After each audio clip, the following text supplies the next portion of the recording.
Central Daylight Time, a severe thunderstorm was located near Lebeau, or 7 miles west of Palmetto, moving east at 50 miles per hour. Hazard, 60 miles per hour wind gusts and quarter-size hail. First warning ever indicated. Today. Impact, hail damage to vehicles is expected. Expect wind damage to roofs, siding, and trees. Locations impacted include Melville, Palmetto, Bayou Current, Washington, Lebeau, and Grand Prairie. For your protection, move to an interior room on the lowest floor of a building.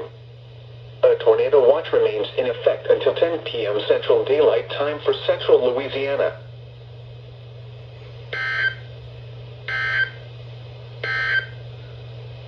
Flood watch now in effect.